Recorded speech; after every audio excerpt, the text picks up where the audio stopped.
অনুব্রত মণ্ডল ফিরতে অনুব্রত ঘনিষ্ঠ বলে পরিচিত করিম খান তিনি আবার নিজের পুরনো জায়গা ফিরে পেয়েছেন। অনুব্রত ঘনিষ্ঠ করিম খানের যারা অনুগামী তারা এই অভিযোগ করে থাকেন যে অনুব্রত মণ্ডলের জেল যাত্রার পরই কার্যত তাদের উচ্ছেদ করা হয়েছিল নানুর থেকে। সেই নানুরে আবার নিজের জায়গা ফিরে পেলেন অনুব্রত ঘনিষ্ঠ করিম খান, যিনি বীরভূম জেলা পরিষদের প্রাক্তন পূর্ত কর্মাধ্যক্ষ। मीरा सफेद तुरंत खुले, भरपूर झाग दे और इसकी स्मार्ट साइंस दे स्मार्ट केयर और फ्रेशनेस। मेरी चॉइस मेरा सफेद। অনুব্রত বাড়ি ফিরতে রাতে এলাকার দখল নিলেন করিম খান। মিছিল করে নানুরে ফিরলেন করিম। কাজল শেখের প্রতিক্রিয়া এই বিষয়ে এখনো পর্যন্ত মেলেনি।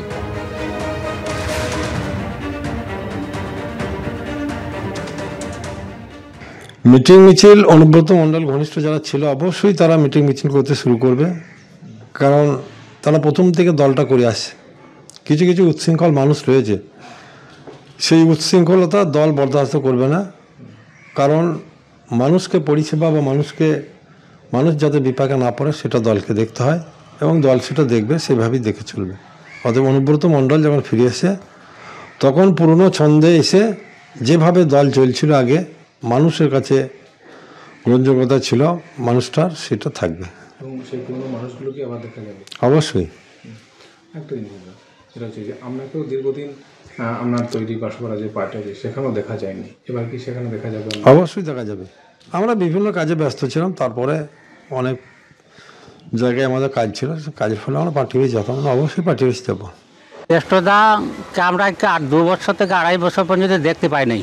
2.5 বছর পর তেনাকে দেখতে পেয়ে আমরা অত্যন্ত খুশি, খুব খুশি, দিল মানে বুক ভরা খুশি, আমরা অত্যন্ত খুশি। এতদিন কি পার্টি অফিসে যেতে পেতেন না? না, যেতে হবে। এবার কি পার্টি অফিসে যাবেন? এবার পার্টি অফিস যাবো, খুব খুশি করে যাবো। এবার কেন যেতে পারতেন না? যেতে পারি নাই তখন, অন্যরকম একটা ছিল, সেভাবে ভয় আমরা যেতে পারিনি। কারণ আমরা অনুব্রত মণ্ডল, ওনার ছোট ভাই করিম খান, ওনার আমরা সৈনিক। আমরা ধরেন আজকে যেরকম খুশি করছি যেন এই খুশিটা চিরস্থায়ী থাকে। আর যেসব শয়তানও করছিল আজকে তাদের মুখটা পুড়ে গেল, বুঝলেন। আজ দীর্ঘদিন পার্টি অফিস আমরা অনুরাগে যাই নাই, আমাদের দাদা নাই, যাই নাই।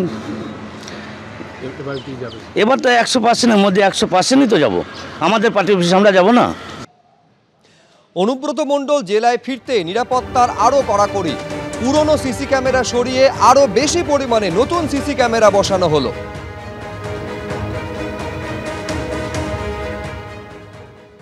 এই মুহূর্তে আমরা রয়েছি অনুব্রত মণ্ডলের বাড়ির সামনে। আমরা ঠিক দেখতে পাচ্ছি অনুব্রত মণ্ডলের বাড়ির সামনে যেসব সিসিটিভিগুলি লাগানো ছিল সেইগুলি ঠিক করা হচ্ছে, এবং যেটা জানা যাচ্ছে প্রায় 26টির মতো সিসিটিভি লাগানো আছে অনুব্রত মণ্ডলের বাড়ির আশেপাশে।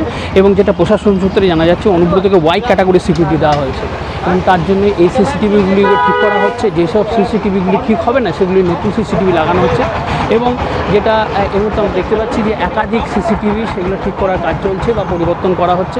এবং অনুব্রত মণ্ডল এই মুহূর্তে তার যে নিচুপটি বাড়ি সে বাড়িতে রয়েছেন, এবং তার জন্য তার নিরাপত্তা ব্যবস্থা কঠোর করা হচ্ছে। একইভাবে পুলিশি ব্যবস্থাও কঠোর করা হয়েছে, যেটা প্রশাসন সূত্রে জানতে পারছি যে পুলিশ ত্রিস্তরীয় নিরাপত্তা ব্যবস্থা করা হয়েছে, এবং পুরো বিষয়টির উপর নজরদারির জন্য এই সিসিটিভিগুলিকে লাগানো হয়েছে।